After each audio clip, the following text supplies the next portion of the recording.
Panduan yang disunnahkan kepada al-wati, suami yang menjima, khususnya ketika dia sudah keluar, sudah lahar, atau zakarnya sudah muncrat. Apa panduannya dalam kitab fikih? Panduan ini sifatnya dianjurkan, disunnahkan. Mari kita simak kajian berikut ini. Assalamualaikum warahmatullahi ta'ala wabarakatuh. Bismillahirrahmanirrahim. Alhamdulillahi rabbil alamin. Allahumma salli ala Sayyidina Muhammad. Pada kesempatan kali ini kita akan mengutip salah satu keterangan yang ada pada kitab Kasyaful Qina'. Bismillahirrahmanirrahim. Wa yustahabbu, dan disunnahkan lil wati'i, bagi lelaki yang menjima, alla yanza'a, agar ia tidak melepas az-zakara, tidak melepas yang dimaksud, tidak melepas az-zakar. Idza faragha, jika suami sudah selesai, ay anzala, yakni ia sudah keluar, sudah inzal, keluar mani, qablaha, sebelum istrinya. Sampai kapan itu? Hatta tafragha, sampai istri pun juga sudah selesai. Ay hatta tunzilah, sampai istri sudah inzal, sudah keluar mani juga. Falau khalafa, jika sang suami membedai. Maksud dari membedai ini tidak mengikuti panduan yang sudah disunnahkan tadi. Ia malah melepasnya. Wa naza'a, dan ia melepas qablaha, sebelum istrinya. Artinya dilepas sebelum istri ini inzal, muncrat, keluar. Kuriha, maka dimakruhkan pekerjaan itu. Disunnahkan bagi al-wati, bagi suami yang muwati, yang melakukan al-jima, agar dia tidak melepas zakarnya. Kapan itu? Ketika ia sudah faragh, sudah selesai, sudah muncrat. Tapi muncrat duluan sebelum istrinya, begitu maksudnya. Sampai kapan itu ia bertahan tidak mencabutnya? Sampai istrinya juga keluar. Jika tidak sedemikian, dan ia malah melepas sosisnya sebelum istri inzal, keluar mani, maka hukumnya makruh. Kenapa? 5. Karena ada hadis rawi yang meriwayatkan Anasun, sahabat Anas, marfu'an, berupa hadis marfu'.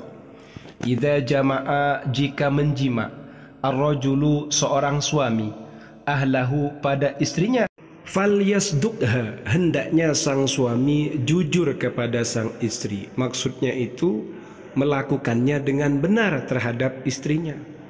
Karena ada juga jima yang tidak benar, tidak dilakukan dengan baik, begitu. Summa idza qada, kemudian jika sang suami memenuhi hajatahu, hajatnya, sudah inzal maksudnya, fala yu'ajjilha, maka sang suami hendaknya tidak menyegerakan kebutuhannya, tidak menyegerakan hajatnya, enggak keburu-buru selesai, begitu. Hatta taqdiya hajataha, hingga istri juga memenuhi kebutuhannya. Lek suami sudah puas, jangan keburu selesai, hingga sang istri juga merasakan kepuasan, mendapatkan kebutuhannya, begitu.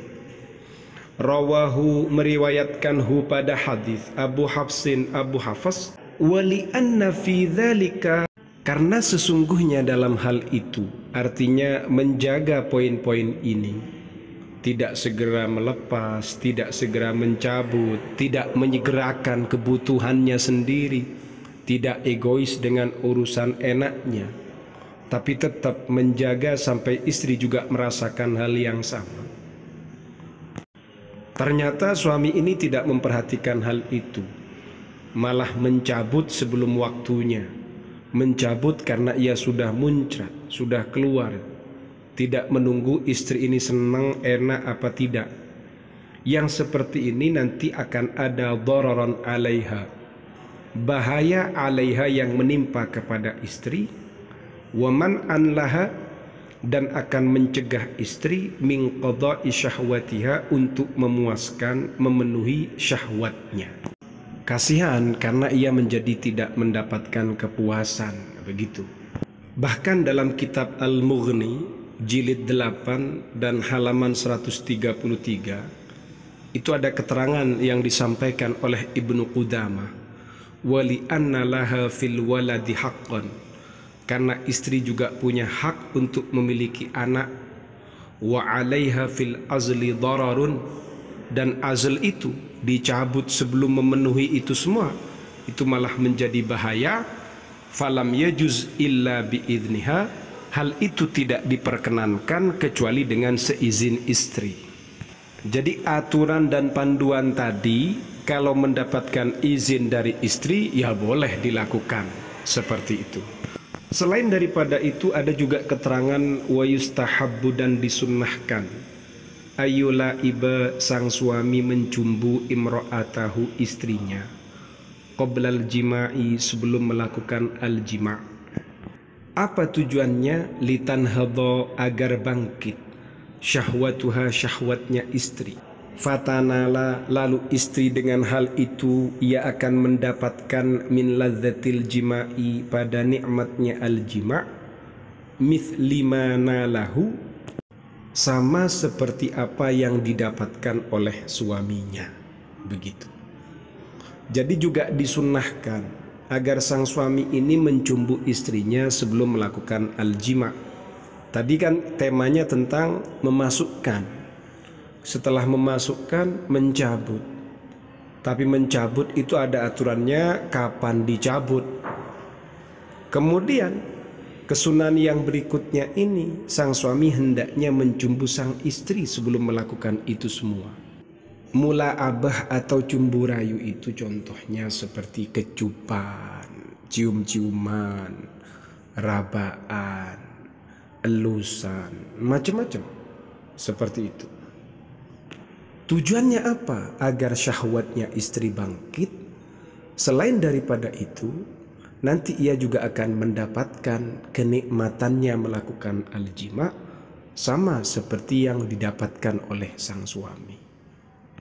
Kalau bahasa simpelnya 90% suami ini bisa terpuaskan ketika melakukan al-jima'. Tapi belum tentu dalam setiap melakukan itu istri bisa mendapatkan kepuasan, khususnya ketika sang suami keluar duluan. Untuk mengatasi hal itu maka perlu adanya al-mula'abah, atau dalam bahasa yang lain muqaddimatul jima', pengantarnya jima'.